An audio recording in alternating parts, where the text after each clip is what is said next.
It's instant DIY. Wait, why are you reviewing a camera? I thought you reviewed video games. Take photos and record videos? Oh, are we now onto the games?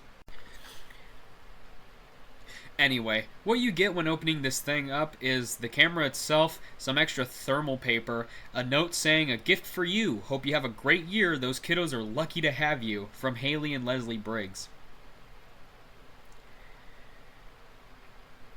It also has the manual and some test prints that I did of my grandma's cat and some shit I really want to put in a forest somewhere. So, turning it on, you have quite a handful of options: photo, video, MP3, playback, games, and settings. It doesn't get more simpler than that. And take a wild shot in the dark on what the photo and video buttons do.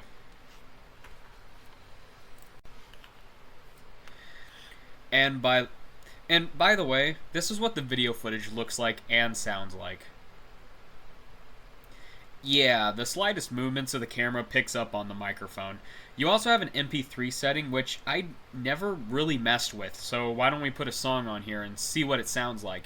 And actually, while we're here, this thing came with an unmarked 32GB SD card. And when I say unmarked, I mean it just says 32GB on it. Like, even the shitty HDMI wireless controller bullshit that I have, even the shitty HDMI wireless controller bullshit that I have, which, don't worry, I'll talk about in a different episode, even that has an actual SD card. Like, it has a name on it, HC. Anyway, the song that I chose is the theme song to my show, Headhunter by Corbin Burbank. Yeah, I'm not joking, that's actually how loud it is. It is ridiculously quiet, and even though you can barely hear it, the audio quality isn't very good. Now, I'm kind of curious... Fuck. Yeah, I'm not joking. That's actually how loud it is. It is ridiculously quiet. And even though you can barely hear it...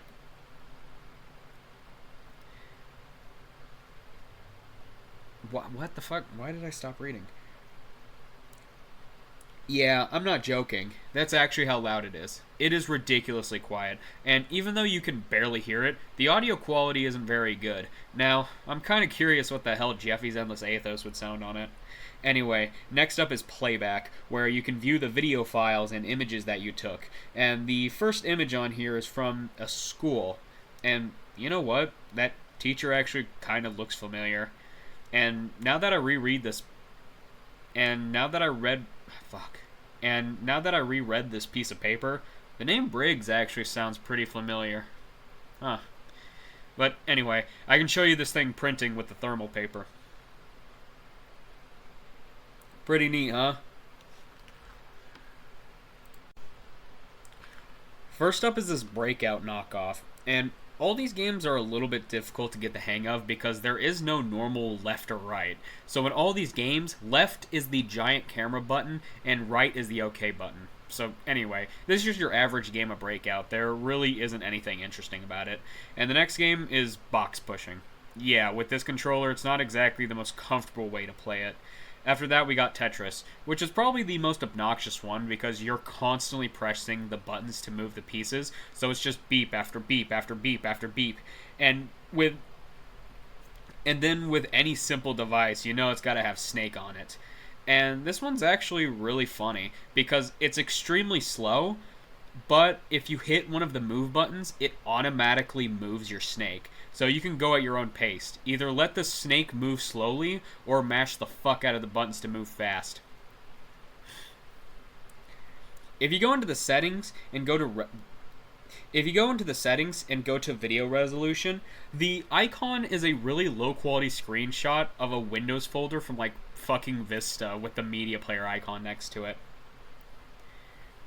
But I did find the original image, and it's by some guy called Joseph Simmons on Flickr. That's why I like this type of cheap technology. Like, you can legitimately get some use out of this stuff. And before you say this probably came out before smartphones were really popular, this bitch came out in 2022. It was made in a place called fucking Science Park.